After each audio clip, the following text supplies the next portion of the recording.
AMD पाठशाला में आपका स्वागत है। तो इस कहानी को समझने के लिए हम 4 पड़ावों से गुजरेंगे। पहले देखेंगे कि आइडिया आया कहाँ से, फिर बात करेंगे ऑफिशियल ब्लूप्रिंट की, उसके बाद समझेंगे कि वो ऐतिहासिक असेंबली बनी कैसे, और आखिर में देखेंगे कि काम शुरू कैसे हुआ। तो चलिए कहानी शुरू करते हैं 1930s के उस दौर से, जब चारों तरफ उथल-पुथल मची हुई थी।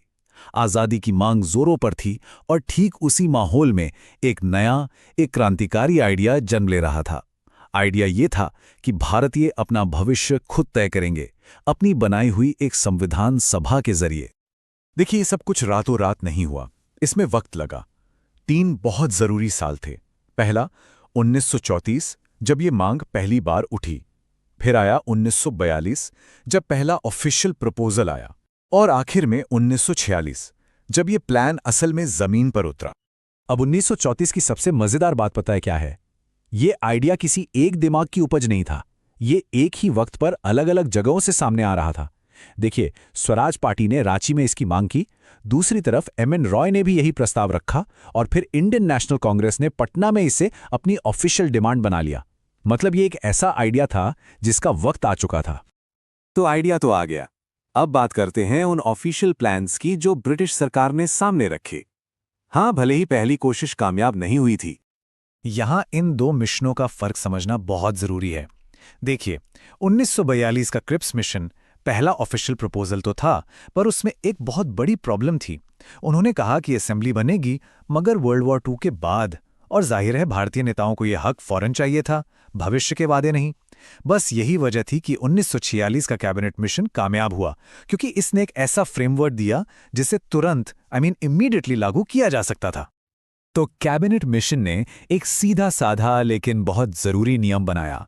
रिप्रेजेंटेशन होगा आबादी के हिसाब से।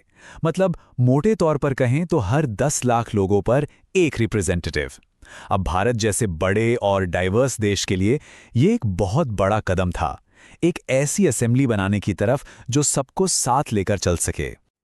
ओके, तो प्लान तो बन गया, पर सवाल ये है कि इतनी बड़ी नेशनल असेंबली असल में बनी कैसे? चलिए जरा इसके नंबर और तरीके समझते हैं। तो कैबिनेट मिशन प्लान के हिसाब से कॉन्स्टिट्यूएंट असेंबली के लिए टोटल 389 सीटें तय की गईं। ये नंबर याद रखिएगा, क्योंकि सारा खेल इसी के इर्द गिर्द है। और ये 389 सीटें 2 हिस्सों में बटी हुई थीं। 296 सीटें थीं ब्रिटिश इंडिया के लिए, यानी वो इलाके जिन पर अंग्रेजों का सीधा राज था, और बाकी 93 सीटें थीं प्रिंसली स्टेट्स के लिए, मतलब देसी रियासतें जहां राजा महाराजाओं का शासन था। पर इन मेंबर्स को चुना कैसे गया? यहां एक मिक्स सिस्टम था। ब्रिटिश इंडिया की 296 सीटों के लिए जो मेंबर्स थे, उन्हें प्रोविंशियल असेंबलीज ने इनडायरेक्टली चुना, और जो 93 रियासतों की सीटें थीं, वहां के मेंबर्स को राजा महाराजाओं को नॉमिनेट करना था। तो ये एक तरह से इलेक्शन और नॉमिनेशन का एक अनोखा मिक्सचर था। यहां एक बात समझनी बहुत जरूरी है।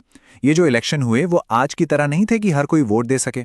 नहीं, वोट देने का हक बहुत लिमिटेड था, सिर्फ उन लोगों को जो टैक्स, एजुकेशन या प्रॉपर्टी की शर्तें पूरी करते थे।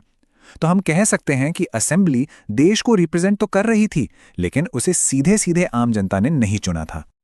तो महीनों की प्लानिंग, डिबेट्स और इलेक्शन के बाद आखिरकार वो दिन आ ही गया, वो ऐतिहासिक पल जब कॉन्स्टिट्यूएंट असेंबली अपना काम शुरू करने के लिए पहली बार एक साथ बैठी। तारीख थी 9 दिसंबर 1946, जगह थी नई दिल्ली का कॉन्स्टिट्यूशन हॉल, और उस दिन वहां एक नए दौर की सुबह हो रही थी।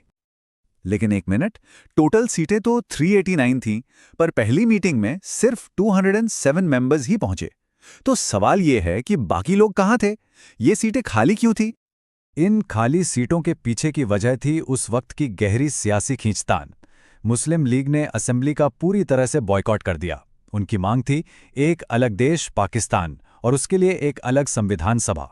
इतना ही नहीं, हैदराबाद जैसी कुछ बड़ी रियासतों ने भी शुरू में इसमें शामिल होने से मना कर दिया। यानी देश बनाने का यह महान काम बहुत गहरे मतभेदों के बीच शुरू हो रहा था। लेकिन इन मुश्किलों के बावजूद असेंबली ने रुकने का नाम नहीं लिया। काम फौरन शुरू हुआ।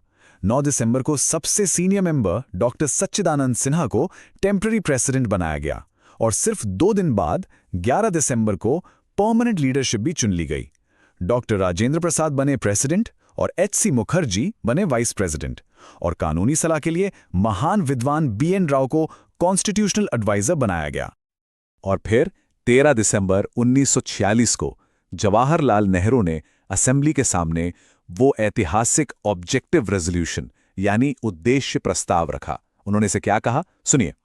एक घोषणा, एक दृढ़ संकल्प, एक प्रतिज्ञा और एक समर्पण। ये सिर्फ एक प्रस्ताव नहीं था, ये हमारे बनने वाले संविधान की रूह थी, उसकी आत्मा थी। इसी ऑब्जेक्टिव रेजोल्यूशन ने आने वाले भारत की पूरी फिलॉसफी तय कर दी। इसने उन गाइडिंग प्रिंसिपल्स की नींव रखी जिन पर एक नया देश खड़ा होने वाला था। एक ऐसा देश जो अपने हर नागरिक को न्याय, आज़ादी, बराबरी और भाईचारे का वादा करता हो।